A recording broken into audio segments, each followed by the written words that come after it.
Hello friends, hi, I'm Hina Ganatra. Welcome to my YouTube channel. So dear friends, जैसा कि हमने 12th standard का economics start किया है, जिसमें हमने अब तक फर्स्ट यूनिट में introduction to micro and macro economics में हमने माइक्रो इकोनॉमिक्स को स्टडी किया है। मैंने आपको बताया था कि माइक्रो और मैक्रो दोनों ये क्या है, इकोनॉमिक की दो इम्पॉर्टेंट ब्रांचेस है। सो डियर फ्रेंड्स, अभी हम सबसे पहले एक समरी देख लेते हैं कि हमने क्या क्या देखा। सो माइक्रो इकोनॉमिक्स में हमने माइक्रो इकोनॉमिक्स और मैक्रो इकोनॉमिक्स का मीनिंग स्टडी किया कि माइक्रो मतलब स्मॉल होता है और मैक्रो मतलब होता है लार्ज, है ना।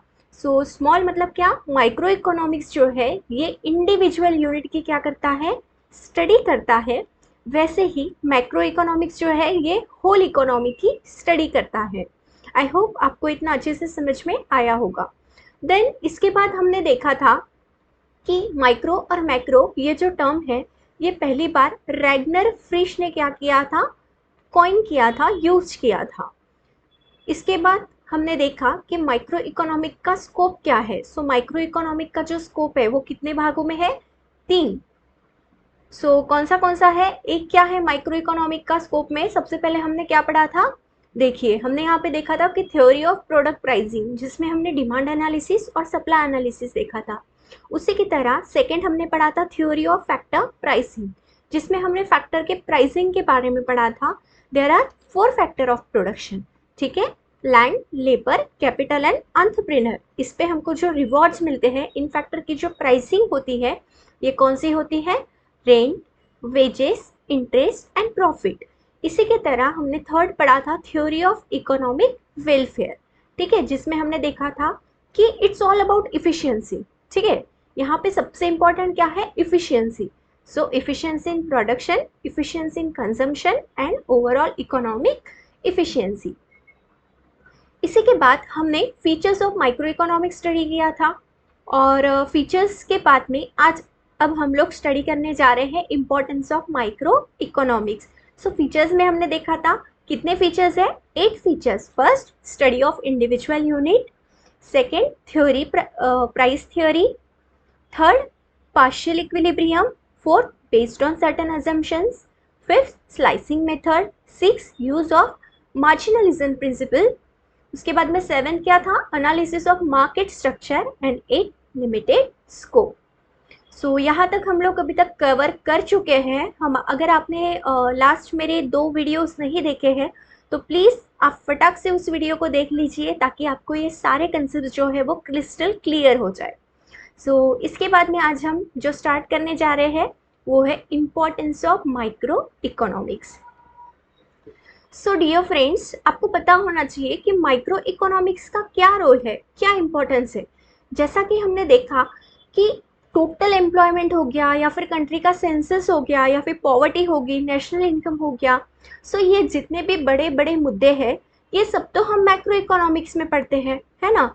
तो फिर माइक्रो इकोनॉमिक्स का ऐसा क्या रोल है जिसके लिए वो इतना इम्पोर्टेंट है। सबसे पहले हमारा पॉइंट है जो है प्राइस डिटर्मिनेशन। देखिए हमने फीचर्स में स्टडी किया था कि there are factors of production, 4 factors of production, है ना। चारों फैक्टर ऑफ प्रोडक्शन की जो प्राइसेस होती है ये माइक्रो इकोनॉमिक के स्टडी के द्वारा ही हम क्या करते हैं, डिटरमाइन करते हैं। और इसके लिए जो सबसे बड़ा मेजर रोल है वो कौन प्ले करता है, वो करता है डिमांड एंड सप्लाई। मार्केट में कैसा डिमांड है और कैसा सप्लाई है, और दोनों भी जहाँ पे सेंटर पॉइंट पे आते हैं, जहाँ पे दोनों क्या होते हैं, इक्वल होते हैं, वहाँ पे हम प्राइस को क्या करते हैं, डिटरमाइन करते हैं, डिसाइड करते हैं। देखिए माइक्रो इकोनॉमिक्स हमें क्या बताता है, micro economics explain how the price of different product and various factors of production are determined. जितने भी प्रोडक्ट्स है मार्केट में, जितने भी प्रोडक्ट है, प्रोडक्ट मतलब क्या होता है, गुड्स। जितने भी प्रोडक्ट है, कमोडिटीज है, गुड्स है, सर्विसेज है, इन सभी की प्राइस क्या होनी चाहिए, ठीक है। सबसे बड़ा क्या बोला इसने, हाउ, इनकी प्राइस क्या होनी चाहिए, कैसे होनी चाहिए। और जितने भी वेरियस फैक्टर्स ऑफ प्रोडक्शन है, कितने हैं, 4। तो इन चारों की प्राइसेस क्या होनी चाहिए, इसको डिटरमाइन करने में, फिक्स करने में हमको माइक्रो इकोनॉमिक्स हेल्प करता है। इसीलिए माइक्रो इकोनॉमिक्स क्या है, बहुत ज़्यादा इम्पॉर्टेंट है। Now second point, free market economy. देखो, फ्री मार्केट इकोनॉमी बोला तो आपके माइंड में जल्दी से तीन चीजें आनी चाहिए। सबसे पहले तो व्हाट, सेकेंड हाउ, व्हाट, उसके बाद में हाउ, और उसके बाद में क्या होना चाहिए, how much. What, how, how much, what, how, how much. तो क्या होगा, सबसे पहले तो व्हाट टू प्रोड्यूस, अरे प्रोड्यूस क्या करना है, हाउ मच टू प्रोड्यूस, कितना प्रोड्यूस करना है, और हाउ टू प्रोड्यूस, कैसे प्रोड्यूस करना है। तो ये तीन फैक्टर्स, ये तीन पॉइंट्स क्या है, बहुत ही ज़्यादा मार्केट के लिए इंपॉर्टेंट है। सो फ्री मार्केट इकोनॉमी जैसे ही हमको बोला वैसे हमारे माइंड में क्या आएगा, what to produce, how to produce and how much to produce. देखो, microeconomics help in understanding the working of a free market economy. A free market economy is that economy where the economic decisions regarding production of goods, देखिए यहाँ पे क्या लिए जाते हैं, goods के production के लिए डिसीजंस लिए जाते हैं। और वो कैसे डिसीजंस हो गए, सबसे पहले तो व्हाट टू प्रोड्यूस, क्या प्रोड्यूस करना है। ठीक है, सबसे बड़ा प्रश्न क्या है हमारे आगे कि प्रोड्यूस क्या करना है। Second, how much to produce, कितना प्रोड्यूस करना है। ठीक है, कितनी क्वांटिटी होनी चाहिए, कितनी डिमांड है, डिमांड के हिसाब से हम क्या करेंगे, क्वांटिटी तय करेंगे और उसके हिसाब से हम डिसाइड करेंगे कि कितना प्रोड्यूस करना है। उसके बाद में होगा how to produce, how to produce मतलब कैसे प्रोड्यूस करना है। ठीक है, अब प्रोड्यूस करने के लिए, गुड्स को बनाने के लिए हमको क्या क्या चाहिए, कितना उसका कॉस्टिंग होगा, कौन से रॉ मटेरियल की हमको आवश्यकता है, ये सब हम लोग हाउ टू प्रोड्यूस में क्या करेंगे, डिसाइड करेंगे कि उसके लिए हमको क्या टूल्स, टेक्नोलॉजी को यूज़ करना है, सो एंड सो। ठीक है, जितने भी मतलब क्वेश्चन मार्क्स हो गए हमारे माइंड में, वो सारे क्वेश्चन हम कहाँ पे रेस करेंगे, हाउ टू प्रोड्यूस में, etcetera are taken at individual level. देखिए ये मत भूलिएगा, माइक्रो बोला तो इंडिविजुअल, माइक्रो बोला तो इंडिविजुअल। सो इंडिविजुअल लेवल पे हमको ये सब कैसे करना है, इन सब का डिसीजंस क्या होता है, यहाँ पे लिया जाता है। So there is no intervention by the government और एनी अदर एजेंसीज। हमने ये पढ़ा था कि यहाँ पे गवर्नमेंट का कोई भी इंटरवेंशन नहीं है। इसके लिए मैंने एक टर्मिनोलॉजी यूज की थी जो हमारे बुक में दी है, वो क्या थी, yes, laissez faire, laissez faire, laissez faire. Laissez faire मतलब क्या, no intervention of government. Government का यहाँ पे किसी भी तरह का कोई भी हस्तक्षेप नहीं है, कोई भी गवर्नमेंट का इंटरफेरेंस नहीं है। ठीक है, यहाँ पे हमको पूरी क्या दी जा रही है, मार्केट में आज़ादी दी जा रही है। उसके बाद में थर्ड पॉइंट है हमारा फॉरेन ट्रेड। क्या है थर्ड पॉइंट, फॉरेन ट्रेड। अब देखिए आपको पता ही है हम क्या करते हैं, फॉरेन में ट्रेड करते हैं। एक क्या होता है हमारा इंपोर्ट और एक क्या होता है एक्सपोर्ट। इंपोर्ट का मतलब क्या होता है, आयात, मतलब आ रहा है, और एक्सपोर्ट मतलब क्या, निर्यात, जो कि हम भेज रहे हैं।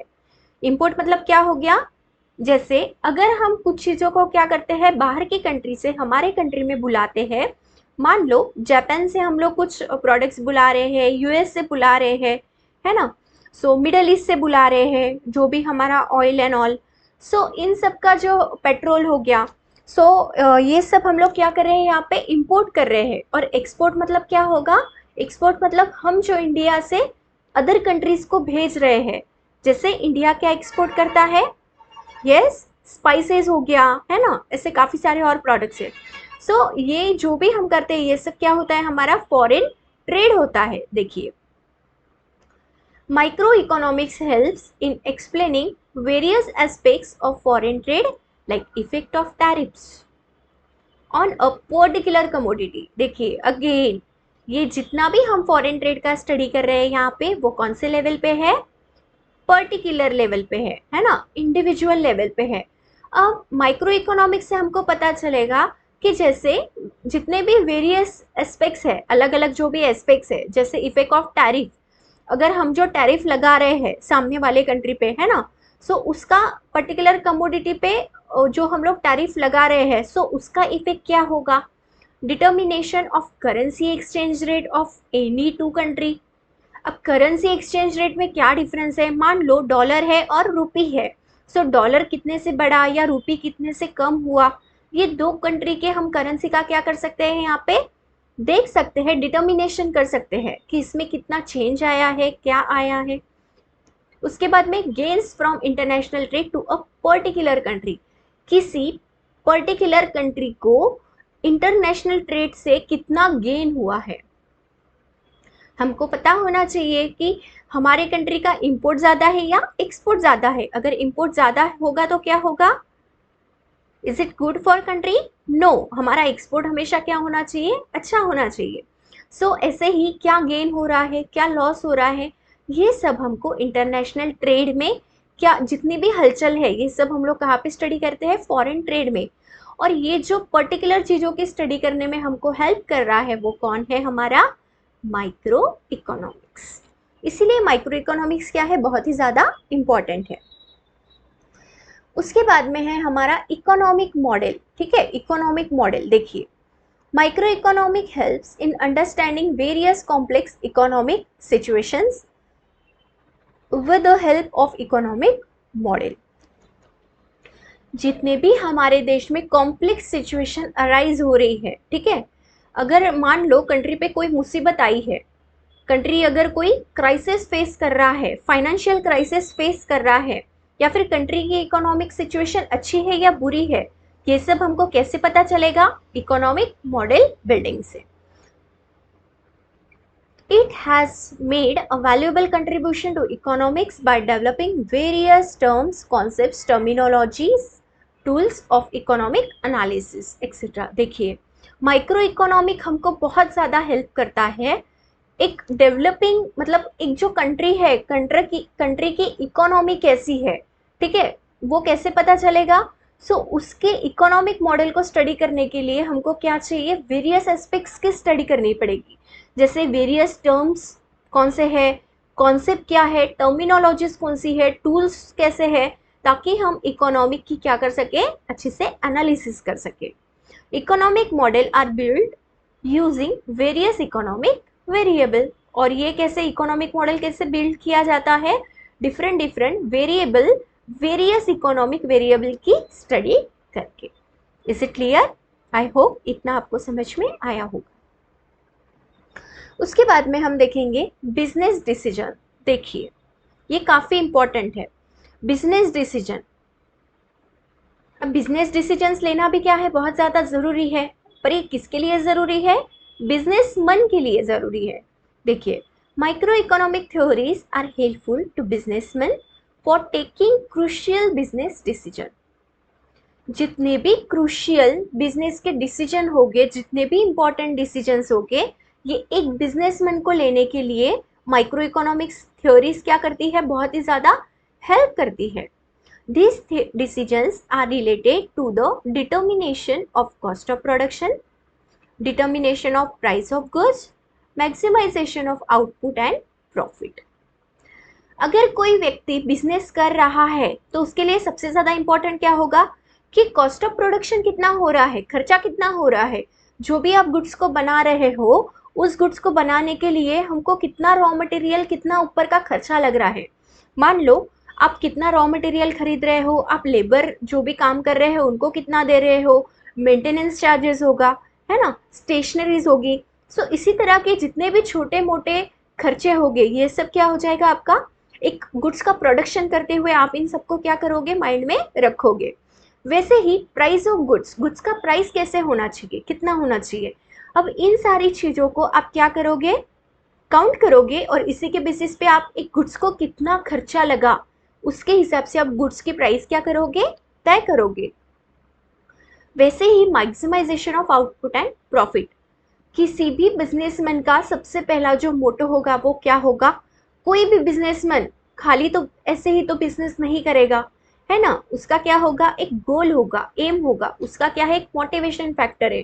और यहाँ पे बिजनेसमैन का मोटिवेशन फैक्टर क्या होगा? उसका प्रॉफिट। इट सीम्स लाइक आपने जितना इनपुट लगाया उसके हिसाब से आपको उसका आउटपुट उतना मिला या this is a big question mark. अगर आपको अच्छा आउटपुट नहीं मिला तो इससे क्या होगा, आपके बिजनेस पे इफेक्ट होगा। सो इन सभी चीजों का एक डिसीजन लेने के लिए हमको माइक्रो इकोनॉमिक्स क्या करता है, हेल्प करता है। इसीलिए माइक्रो इकोनॉमिक्स बिजनेसमैन के लिए भी क्या है, उतना ही इम्पोर्टेंट है। उसके बाद में यूजफुल टू गवर्नमेंट देखिए, it is useful to government in framing economic policies. There are different economic policies, है ना, जैसे टैक्सेशन पॉलिसी हो गया, पब्लिक एक्सपेंडिचर पॉलिसी हो गया, प्राइस पॉलिसी हो गया। सो जितनी भी बड़ी बड़ी पॉलिसीज है जो गवर्नमेंट क्या करती है, हमारे देश के कल्याण के लिए, सोसाइटी के लिए, लोगों के लिए करती है। हर साल वो इकोनॉमिक अलग अलग पॉलिसीज बनाती है ना, कि कितना टैक्सेशन है, कितना टैक्स हम लोग झेल पाएंगे, कितना टैक्स बर्डनसम होगा क्या। सो ये जितने भी मतलब माइंड में क्वेश्चंस है, ये गवर्नमेंट क्या करती है, यहाँ पे सब कुछ बारीक से बारीक चीजों का क्या करती है, एनालिसिस करती है, सोचती है। और ये कैसे पॉसिबल होगा, जब गवर्नमेंट क्या करेगी, इंडिविजुअल चीजों की क्या करेगी, स्टडी करेगी। वैसे ही this policies help the government to attain its goals of efficient allocation of resources and promoting economic welfare of the society। देखिए, अब गवर्नमेंट एक इकोनॉमिक पॉलिसी तो अच्छे से फ्रेम करती है, ठीक है, उसको मतलब फ्रेम करने में तो ये बहुत ज्यादा माइक्रो इकोनॉमिक हेल्प करता है।